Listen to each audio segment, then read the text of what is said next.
control. Gravity is all that I know. She's over me. She's over me. She caught me with her hypnotic dance. She holds me here with only a glance. She's over me. She's over me.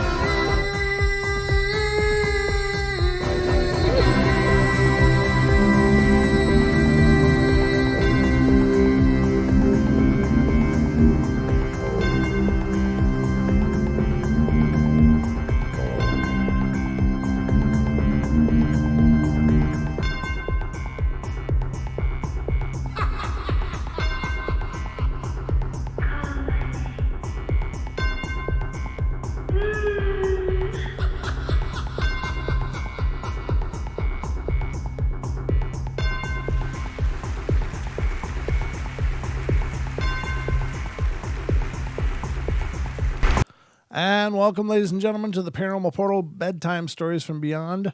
Happy Sunday evening. Sounds like a bad punchline, I suppose, but it is Sunday, at least when you're watching this. I'm actually recording it Thursday night, and so you are experiencing a time anomaly of sorts. Pretty creepy, huh? Well, that's how we roll here on the Portal, but I hope you guys have had a great weekend by this point. I'm either currently on my way home or I'm home but exhausted. Either way, I hope you guys are going to enjoy this show all the same, but I hope you're ready because, well, it's time for bed.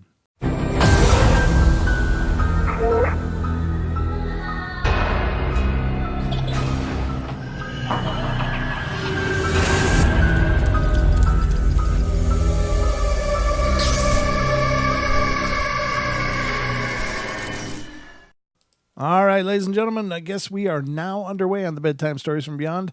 Again, I'm your host, Brent Thomas, and if you're not familiar with the show or you're just newly acquainted with the Paranormal Portal, basically it started out with 2-hour shows here on YouTube, and on Friday, Saturday nights, our 2-hour shows would be on hosted on our mother network, which is Truth Frequency Radio, or TFR Live, and tfrlive.com.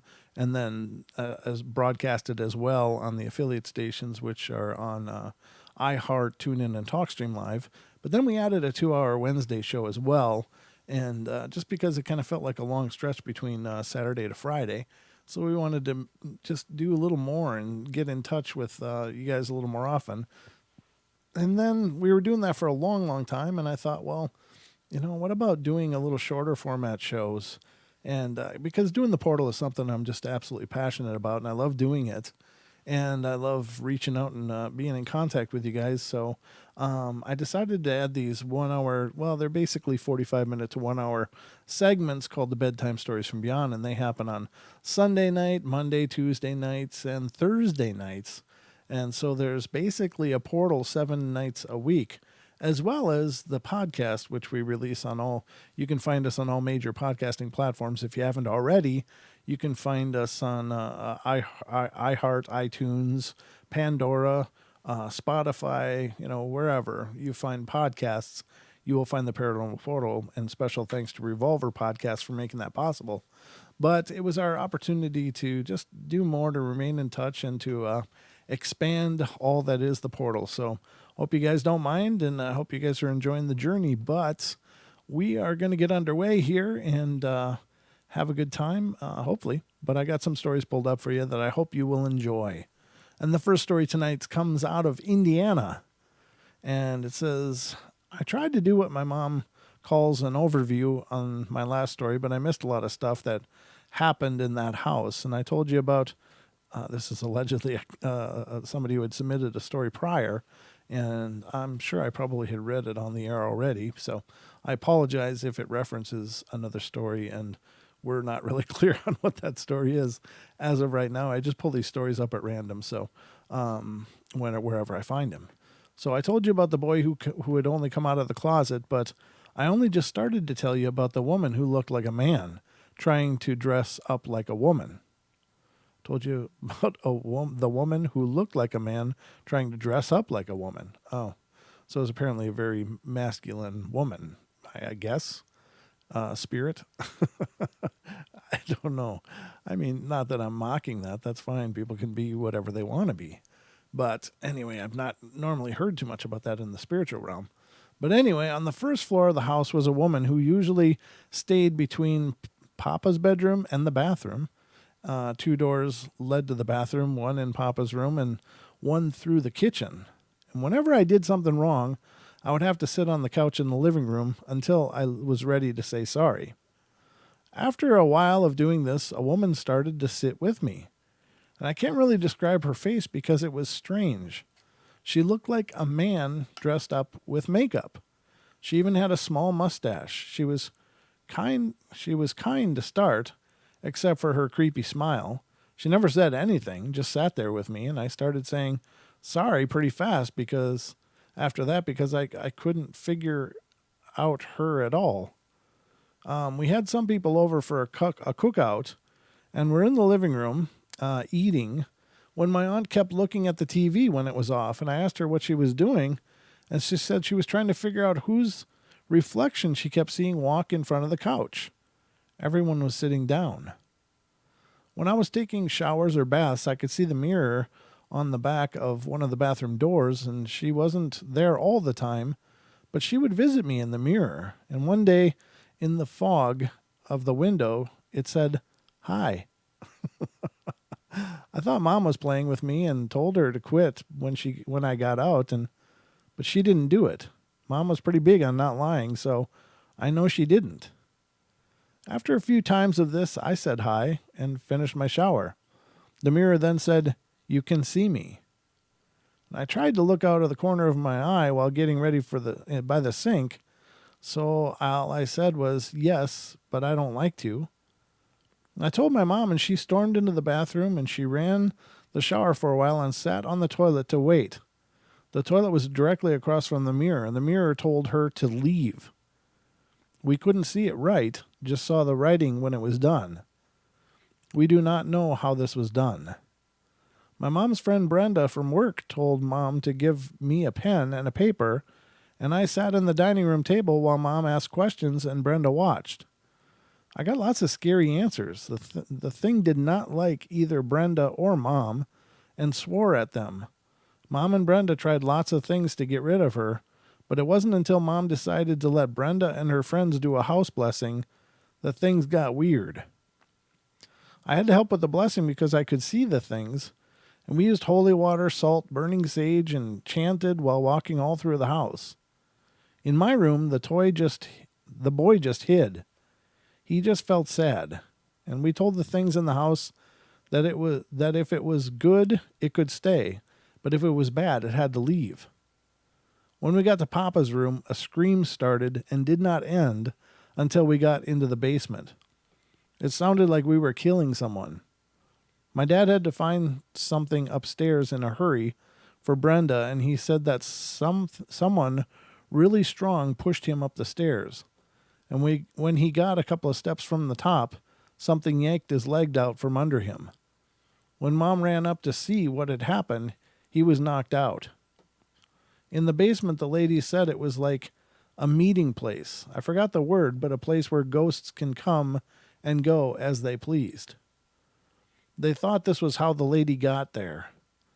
They burned my letter from the man/lady in a crack in the floor and closed that door.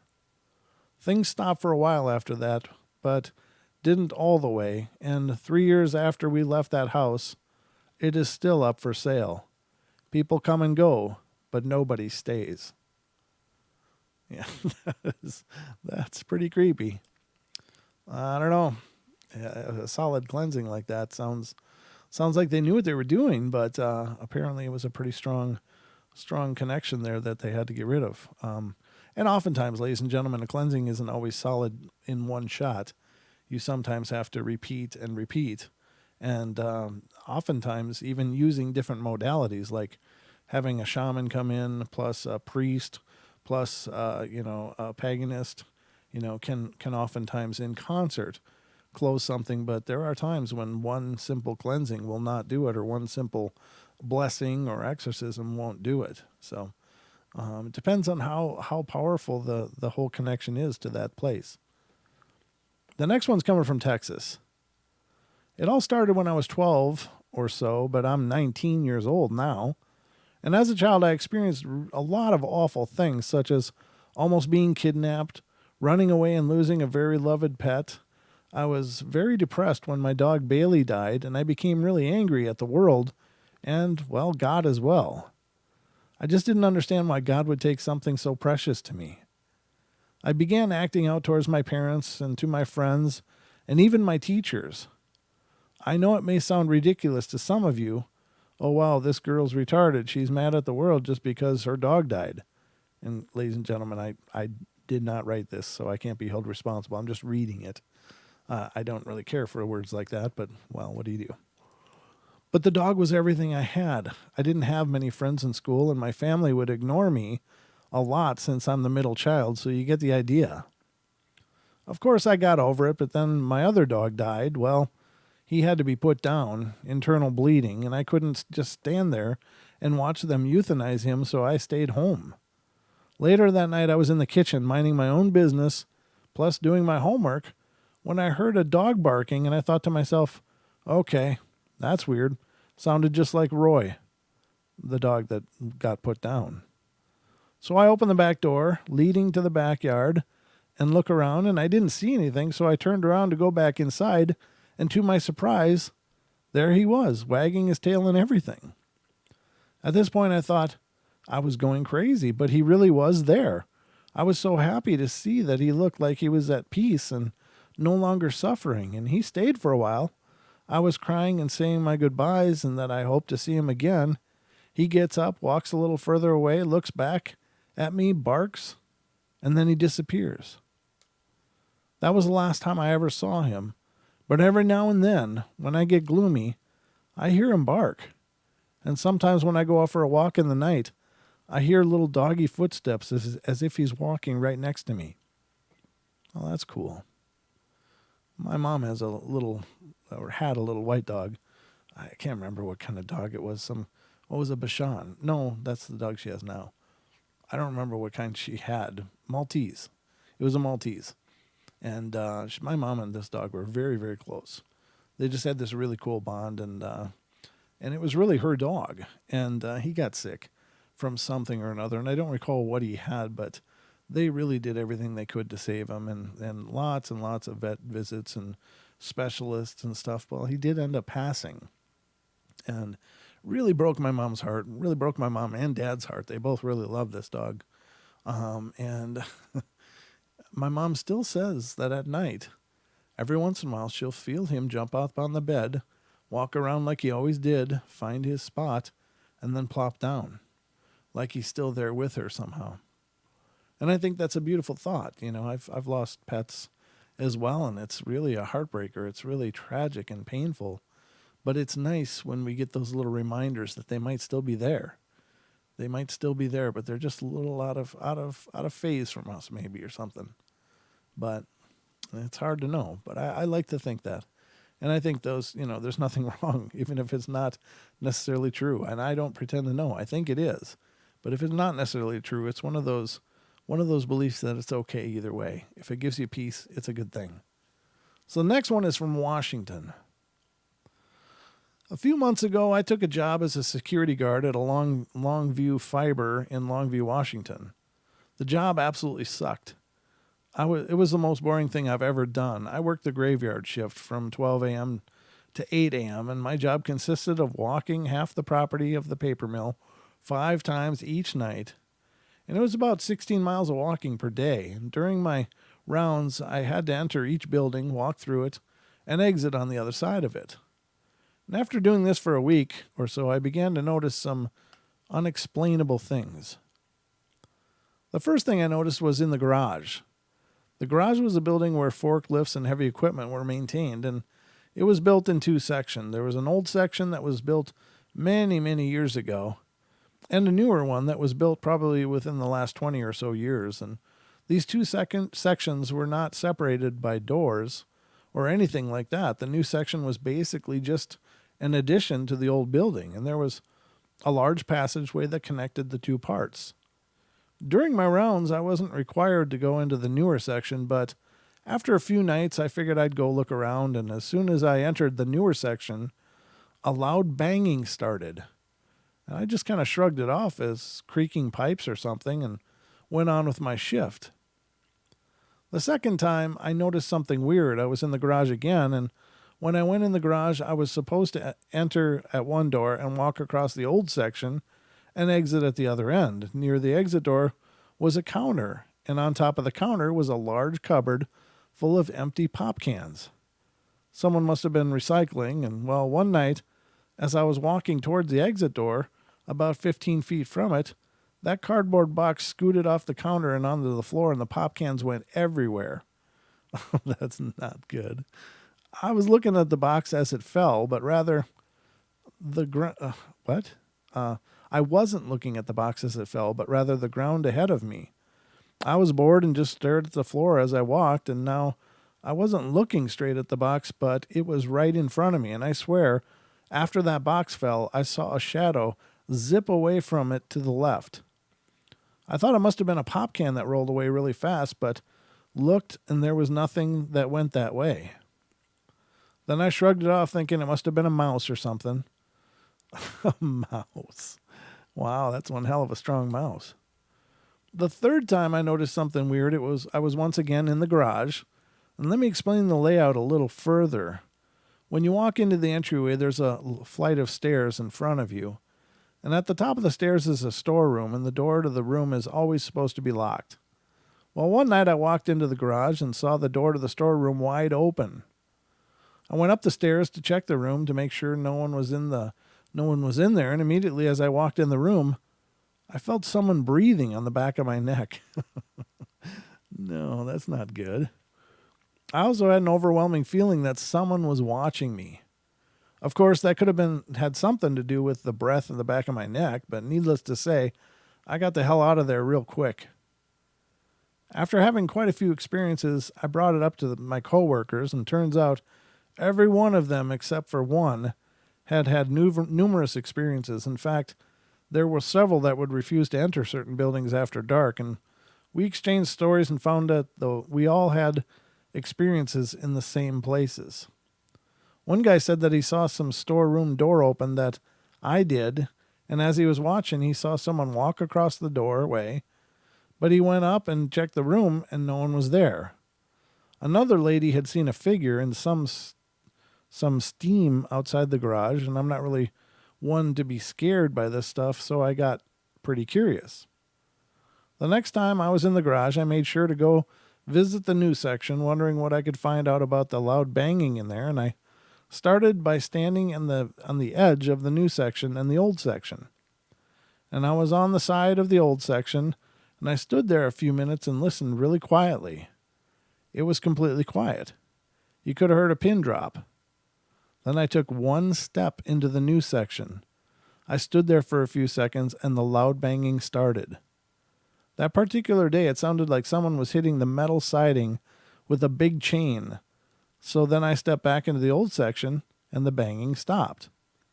I did this procedure a few times, and after I was confident it was only banging when I was in the new section, I figured I'd try to figure out where it was coming from.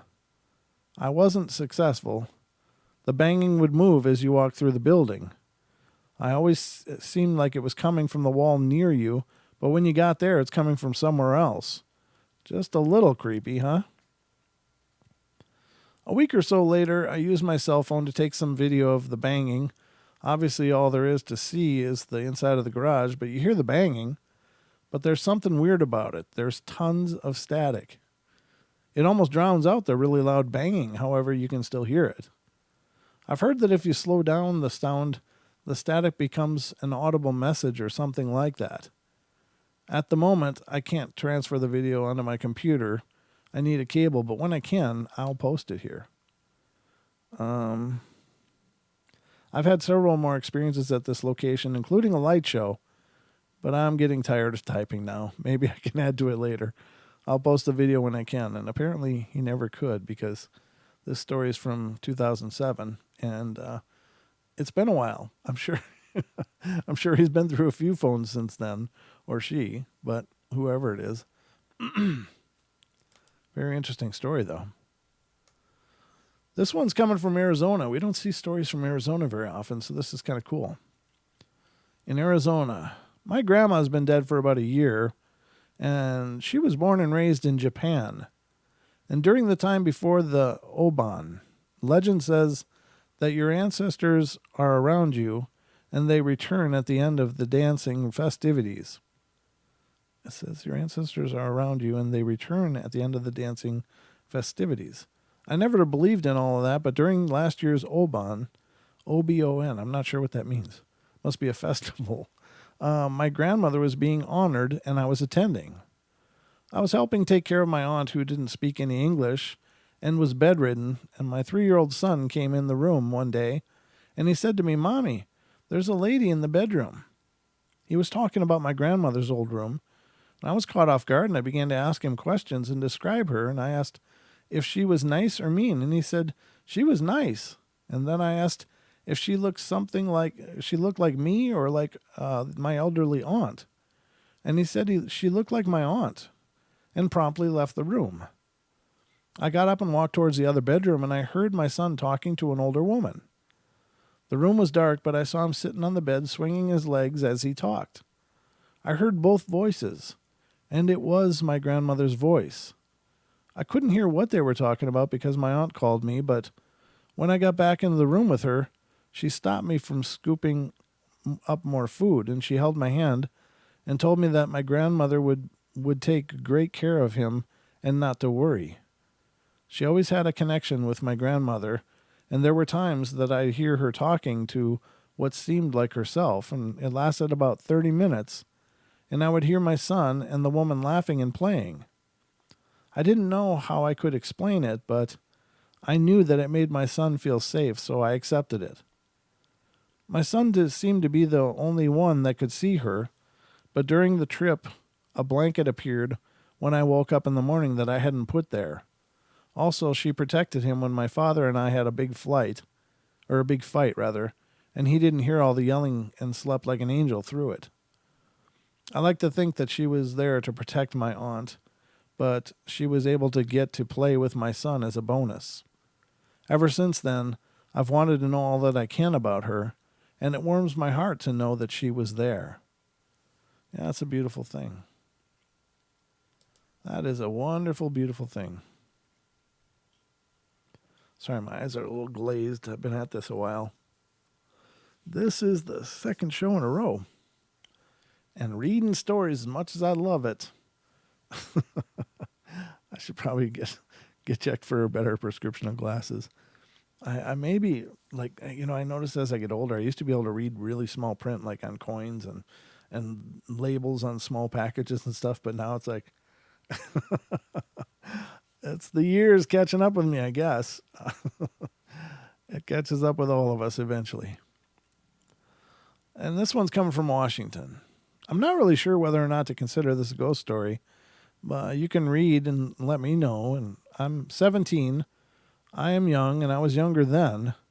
My cousin killed himself at the end of my road. I live at a dead end. That's so tragic. When he was 17 and I was 13. He really was one of my best friends, and I guess you could say this world got the better of him. Not too long after his death, about 2 months or so, I would say, I was listening to music in my CD player and reading a book, and I was just laying there, and my CD player has a knob on it, the kind that you have to turn, and well, it turned down, and it turned down. And at first I thought, oh well, I just bumped it, but then it happened a few more times. And I was thinking, okay, that's a little creepy, but just brushed it off as nothing. I got up later and then came back, and it happened again. And finally, after about 2 more times, I didn't see it happen, but I could hear it. And then I would turn it back up. I just said, okay, Matt, this isn't funny. Would you knock it off? And it stopped. So that was that. Later, I did end up dreaming about him, but I don't think it was related. It was just of him walking through my house, and I passed him in the hall, and I stopped and was like, aren't you dead? And he said, no. and went into the bathroom, and I followed him. Strangely, my CD player was in there, and he said, "You might want to go outside." I went outside and looked, and everywhere I looked, there were people being hung. But not from trees or anything, from those things that they used to hang more than one person. I guess a gallows is what he's describing. I looked at the end of the road, and there was my family going up on it, but luckily for me, I woke up before I saw it. The weird thing about that, though, is my mom was up there with my dad and brother and sisters, and she died 4 years before this dream. I love my family, so you can see how the dream would scare me. Nothing bad has happened since then, well, death-wise, so I'm pretty sure I think it was just a dream. That's a horrible dream, though. Good Lord. All right, the next one is from Washington. And it says, I've had a few experiences in my life that seem as though they could do with the paranormal. They could do with the paranormal, or they could have to do with the paranormal. Let me take a drink, if you don't mind, please. Gotta wet my whistles.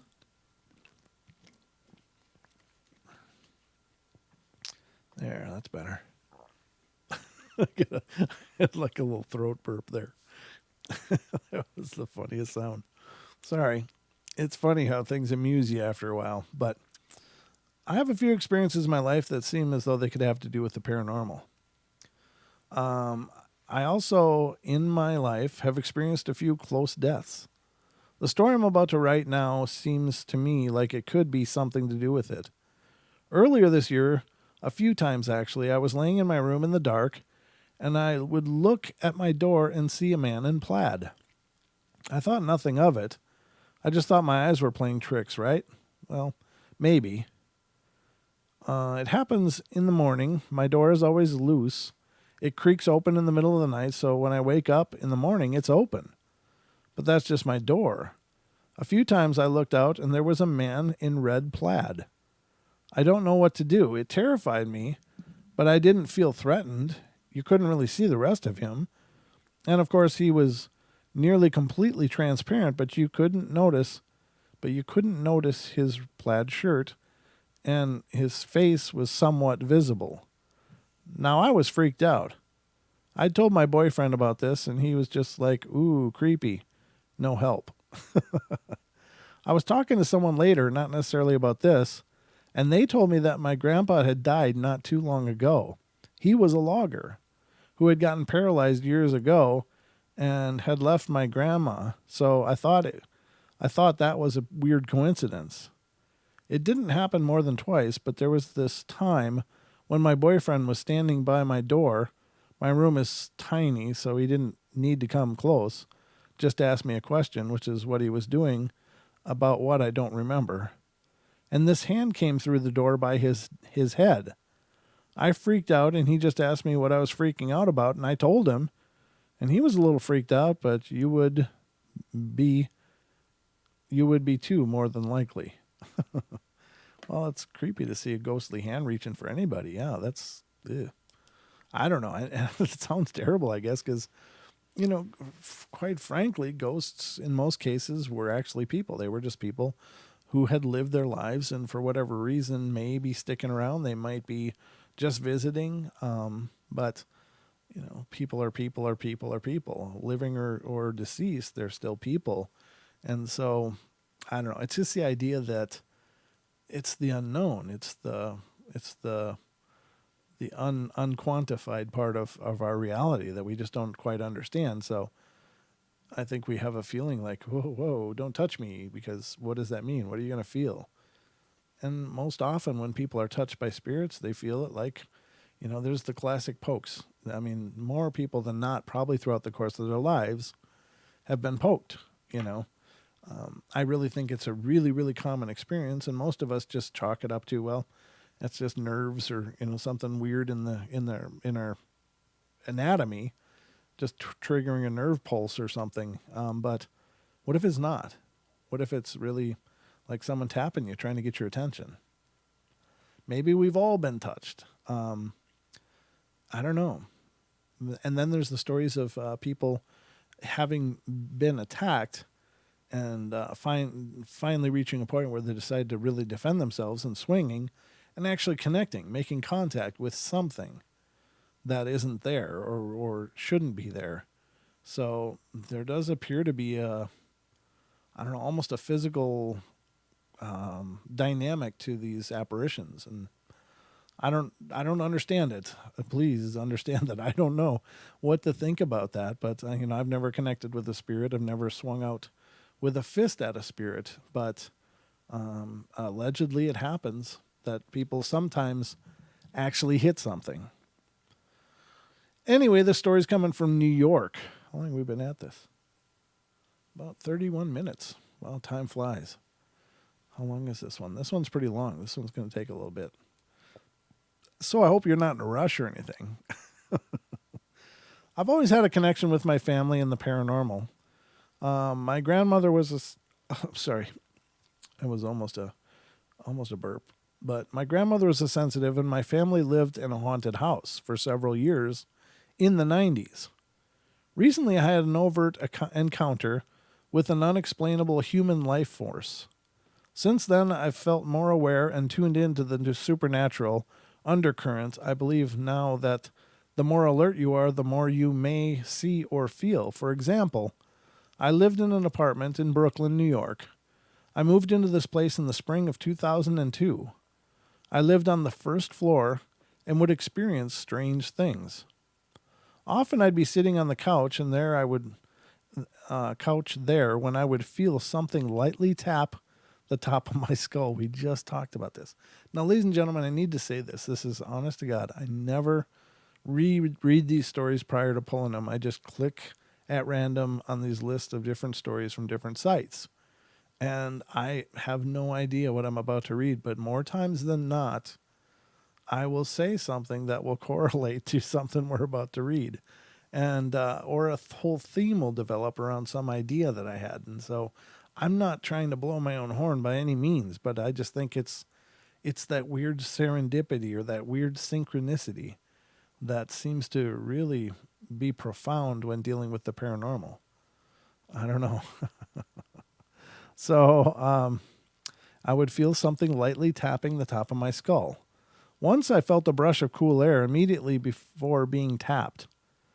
I told my roommates about it, but they were both scientists and refused to believe me. After these run-ins with skepticism, I kept things to myself. However, on a few occasions, they shared encounters with me. Aha! Even the scientists have experienced something. That's awesome. That's really awesome. I mean, because, science, come on, they don't have any room for this in a lot of cases. But when it happens, you can't just discard it. Often when I'd be getting ready for bed, I would turn off the TV and then the stereo and would walk across the room to the stairs to go up to bed. The second that my foot would touch the first stair, the TV and or stereo would go back on. Sometimes together, sometimes only one of the two. I would then walk back across the floor and turn them off. One time I did this and had to go back twice to turn off the TV. Each time the appliances would turn themselves on as soon as my foot touched the first stair, as if I was being toyed with.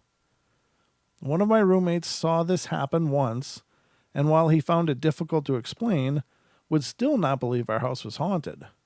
I too was not entirely convinced, thinking I could chalk it up these experiences to nerves and maybe electrical malfunctions. Sounds like I'm talking to Don here. One night while sleeping in this apartment, I had a disturbing dream. I dreamt there was a door within my room to a new room that wasn't really there.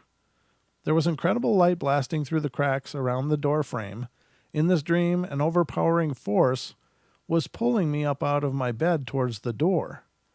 This was not a good feeling. In fact, this was a terrifying.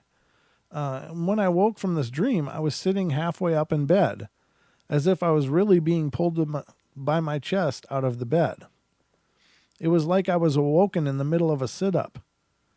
To know what I mean, try laying flat on the floor and then sit up without employing any muscles or limbs except your abdominal muscles. And you'll see that this is quite difficult unless you're in excellent shape. So anyway, I awoke immediately, fell back into the bed, as if I was a marionette and my strings had been suddenly severed, and I found my pillows laying underneath the windowsill across the room. I felt as though the house itself was trying to communicate with me, or something, and that a dialogue had opened between myself and something unseen. I moved out of the apartment in 2005 to live in Manhattan a few years ago, for a few years rather, and this past October, after my incident with the ghost in Europe, I moved back into the same apartment building serendipitously, but into the fourth floor unit instead of the first. My old roommates still live in the first floor apartment, which is cool because it's easy for us to hang out after work, just like college. And anyway, one night when I was up in my place alone, I felt something tap me on top of the head. Immediately, I remembered how I was often tapped in this building the first time I lived there. I tried to brush it off and occupy my thoughts with something else. Later that week, while standing about in the same place preparing the sheets for my bed for the night, I felt a light tap on the top of my head again. Again, I tried to brush it off after about 10 seconds. As I was draping a blanket across my mattress, I felt an undeniable, harder, more resolute tap on the top of my head again. Well, that'd be annoying as hell. This time, I froze in mid-movement with my arms outstretched as I was tossing the blanket to the far side of the bed. I was petrified like that for about 2 whole minutes. When I finally worked up the courage to say, "Please don't do that again. It really, really scares me. Thanks." I heeded advice I gleaned directly from this site and was polite yet direct, and I've not been tapped since. However, the most scary thing happened one Sunday afternoon while I was getting ready to shower and go watch some football. I was sitting on the futon upstairs alone, working on the computer, which was sitting next to me on the futon. I got up to go to the bathroom to prepare the shower. I turned on the water, but forgot my slippers in my room. I left the bathroom and walked back through the living room towards my bedroom, and before I got there, however, I noticed that a chair that had been in the kitchen 15 seconds before was now pressed up flush against the futon so that I couldn't sit down again. Where I had been sitting working on the computer, I had been in the bathroom for only 1 minute when this happened. I was pretty scared, but pushed it out of mind and went back to getting ready to leave. This in itself was not too alarming until I spoke to the tenant who lives directly below me on the 3rd floor. He came up to my apartment one night about midnight asking if I'd been banging on his door. My friends and I were hanging out and told him we hadn't banged on his door, but then maybe he heard us stomping around. There were only 3 units in this 4-floor building, and all were accounted for at the time, and he insisted that he most definitely heard someone banging loudly right in on his front door for 5 or 6 bangs. Bewildered, he went back downstairs, and later I asked him about it again. Fearing rejection, I breached the subject carefully. Do you think perchance this building might be haunted? I was sure he'd laugh, but he just looked at me and said, "Probably." He said his cats act really strange sometimes and seems to follow invisible things around the room. I related the story about the chair to him, and he grew pale. His girlfriend used to live in my current apartment. I know, small world, such is the microculture of Brooklyn youth. And he said she always pulled a chair up flush against her couch, which was positioned in the same place as my futon is now, to use as a makeshift desk on which to place her laptop. We both arrived at the same conclusion. This ghost might have thought it was helping me out by providing a platform for the computer. We've both been very aware and are looking out for things like this since then, but have experienced no repeat performances. Some nights when I'm upstairs alone, I love my apartment. Sometimes I feel very nervous and uncomfortable, and I know I'm not alone. I love that place because it's so big and airy and clean, but on some nights, it has an undeniable sinister feel to it. I'm ready and waiting. Wow. That's pretty cool. I mean, it doesn't sound like a malicious kind of haunting at all. It just sounds like a presence, you know. And again, I really honestly, ladies and gentlemen, I believe that 90+% of hauntings are not negative. They make us feel really vulnerable and they make us feel creeped out. But in actuality, it's just, I really believe these are just methods of attempting to communicate. They don't know how to talk because their voice doesn't work. Not that there are spirits that apparently can make sound. It's not apparently real common, but it can, I think it has to do with the strength of the spirit, to be honest with you. And creating apparitions is a really energy intensive thing. So perhaps they just look at methods to try to communicate. And we often interpret those as, oh my God, it's trying to really freak me out. This thing wants to hurt me. Of course, we interpret things happening that we can't quite understand as, well, it scares me, so it must be evil. And that certainly, I don't believe, is the case. I think we really have to try hard to understand and to find meaning. And maybe it wouldn't be so bad. I don't know. Just a thought. I mean, I'm not advocating everybody welcome hauntings with open arms. You got to do what you feel comfortable with. But I think our knee-jerk reaction is to look at it as scary and frightening and horrible, when in fact they may not be that at all. There just might be an attempt to communicate, to share a story, or to share, just to be recognized. And if you look at it from a spirit's point of view, it must be incredibly frustrating to be there and not be acknowledged over and over and over and over and over. In fact, I use this reference a lot during the show, but I think of the movie Castaway with Tom Hanks. I mean, he's on that island for a while, and the next thing he knows, his best friend is a volleyball. It's like, well, yeah, it does something to your head. So I don't know how mental faculties work in the spirit world, but I imagine it may be very similar. That, after a while, it kind of drives them mad that they just want to be acknowledged. And so maybe by acknowledging it, and she did reach out verbally and say, hey, quit poking me on the head. And then after that, maybe it tried to be helpful. It's like, okay, well, she knows I'm here. Maybe I'll drag this chair over like that other lady used to do, because that makes it a desk. I don't know. You know what I mean? And maybe that makes sense. Just a thought, just an idea, just me, I guess, trying to understand. But does that make sense to you guys? You'll have to let me know in the comments, because I can't even see the chat now. But I'll be watching. I'll be watching the chat. When I can, I'll be watching. All right, so what do we got? We're at about 45 minutes. We're doing good. We're doing good. This next one's coming from New York. Again, New York. New York. One day, me and all my friends went to my friend's house, and we were all in the bathroom getting ready for the prom, and as soon as everybody left except me, I started hearing weird noises. My friend had told me her house was haunted, but I never believed that because I thought ghosts weren't real. The weird noise was like a creaking in their bathroom closet, and I thought it was just like an old house, so I ignored it, but the sound got bigger and louder. Then I heard tapping noises, so as soon as I opened the door, everything was still and silent.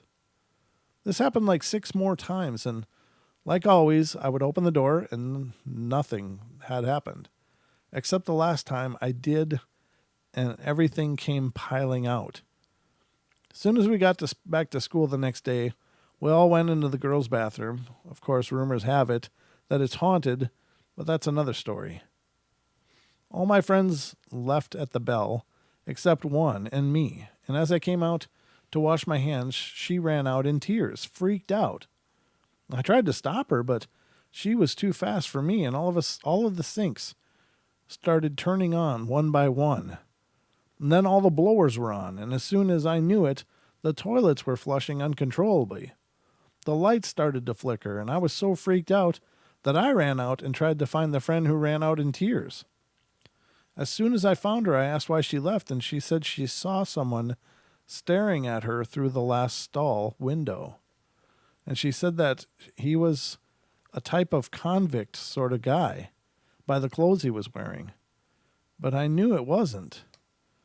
I told her what I had just encountered, and she was amazed and said that the exact same thing had happened to her one time a long time ago, that was. Ever since that horrible incident, I've never gone in the bathroom downstairs again. Alone, that is. I understand. I don't blame you. I don't think I would have gone in there either. If it's just one thing, it's like a sink turns on, it's like, oh, okay. But when they all turn on and when the toilets all start flushing and then the lights are flickering, that's an overwhelming thing, and that's a creepy thing for a ghost to do, for a spirit to do, an entity to do, whatever. You get what I'm saying. You get my gist. All right. I just dropped the cap. Awesome. Well, it's empty though. All right, a couple more, and I think that'll about do it. So I'll give you a couple more. That's one. Let me open up another. Oh, that one sounds good. Hopefully none of these are huge book length events, but no, this one's really short. This one's coming from Maryland. I just came back from a behavior center for destroying property, and I stayed there for 15 days and returned to my computer an hour ago. And I met someone there who actually sees many spirits. Her name is Cassandra, and she said there was a lady that appears to her, and she seems to be good. Once she was looking at the corner, and I asked her if the lady was over there, and she said, yeah. I didn't see anything in the corner, and I asked her if I should say hi, and Cassandra just shrugged. I waved my hand. A few nights after that, she was attacked by a man ghost and said that it looked like the guy who had taken advantage of her when she was 6. I think she was also attacked other times, and I saw a bandage on her forehead. I believe Cassandra because there's proof, and I know that she's a nice girl. I really need your help. Here are the other events. My former roommate, Zach, has a Rudolph the Red-Nosed Reindeer Build-A-Bear. His nose could light up, and we decided to go into the bathroom with the lights out and light up Rudolph's nose. We did it, and Zach said that we should go ghost hunting. A few seconds later, he said, oh, I see one. And we evacuated the bathroom, and Zach had the door open, and he said he could see his dad, who was already passed away. And he said, hi, and then looked in and saw a dark shadow. I don't know. I don't know what to think about this story. My roommate before Zach was Quentin. One morning he said Bloody Mary in the dark mirror 3 times and came without screaming and claimed that he saw Bloody Mary. One night Cassandra and Tracy came out of their room and told the staff that their toilet flushed by itself. I later found out that the toilet flushed 3 times and the light beside flashed 3 times. Don't forget about Cassandra's experiences. I don't know. That's a weird story. I don't know what that person's saying, and it could be true. I don't know. But it's not written real well, so it's hard to really understand what they're going for here. Okay, this one's coming from Michigan. Oh, it's a long one from Michigan. So this is going to be the last one for the night. So when I was 5, my parents bought an abandoned house in Lincoln Park. Lincoln, L-I-C, or Lincoln, so not like Linkin. Lincoln Park.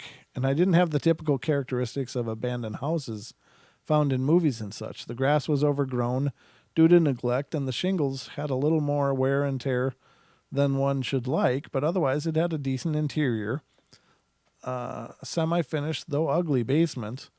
And while the doors were not painted in our colors of choice, my mom found them to be repulsive, deep red, navy blue, and dark green. It wasn't too bad for a first house. 2 weeks of painting and moving, and finally we were set. I was given the smallest room in the house, but I was going to be gone for a few weeks that summer on a road trip out west, so my parents decided to paint my room pink. My dad was always good at drawing, so he painted a portrait of our family dog, Mickey, on my wall, and above the light switch painted Brit's room. He also drew sketches of Mickey Mouse and made little red hearts. It was really cute. Unlike most of the stories posted here, I didn't visibly see a ghost or a shadow or watch objects move by themselves. In fact, nothing that unusual happened for quite a while. But that summer, a lot of mail came in for children that supposedly lived there still.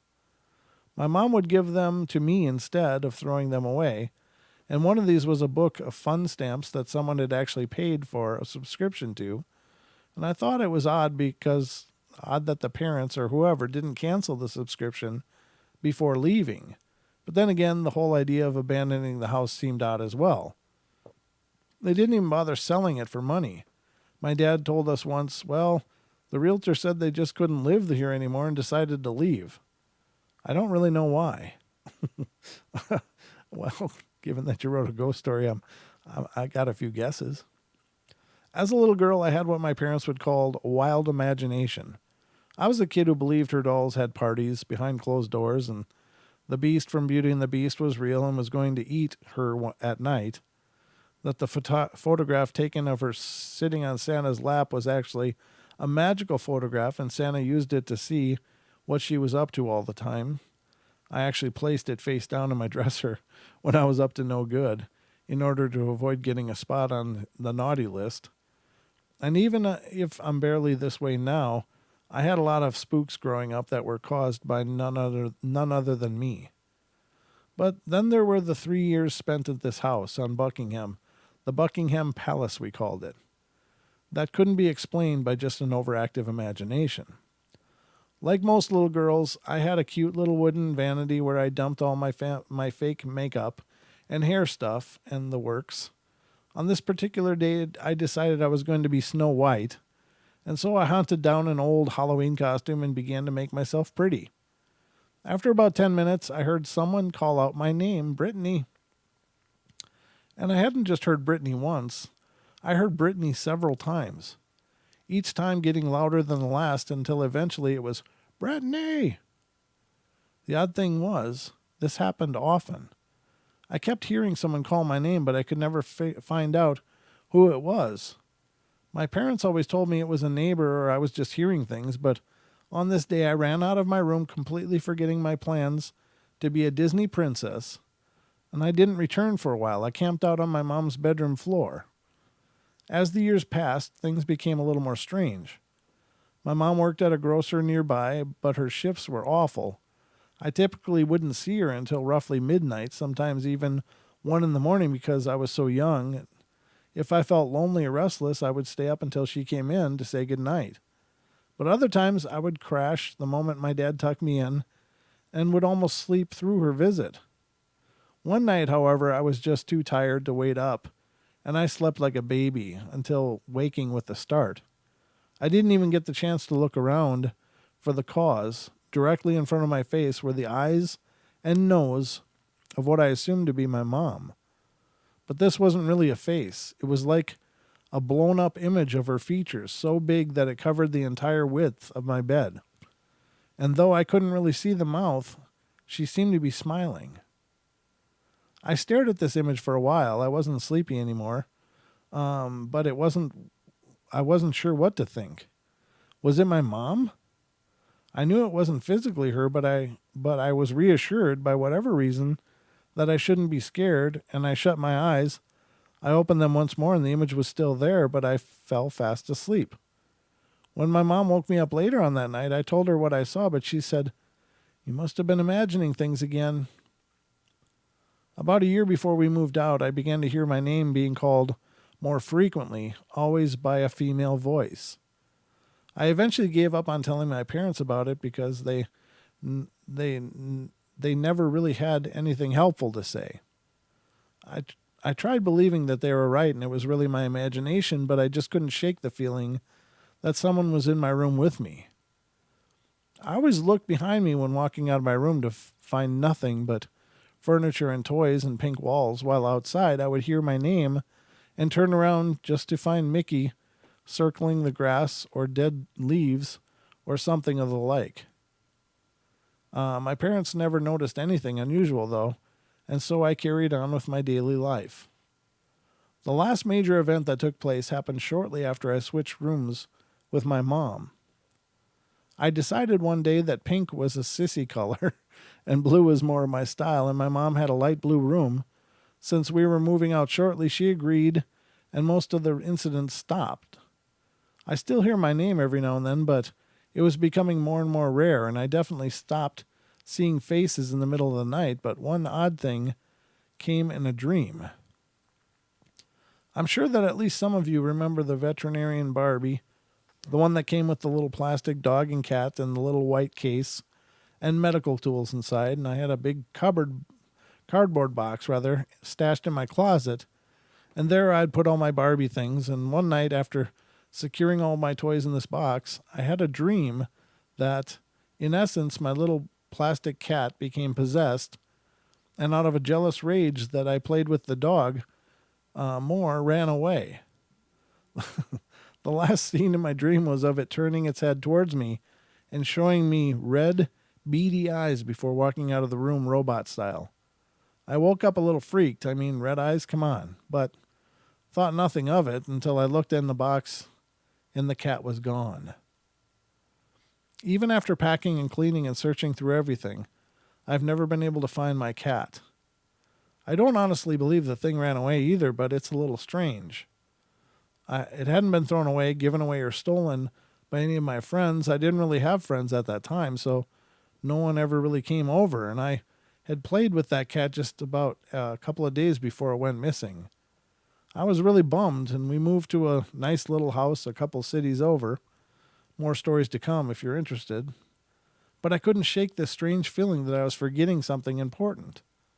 I even had dreams about it, but passing it off as nothing, I moved on with my life.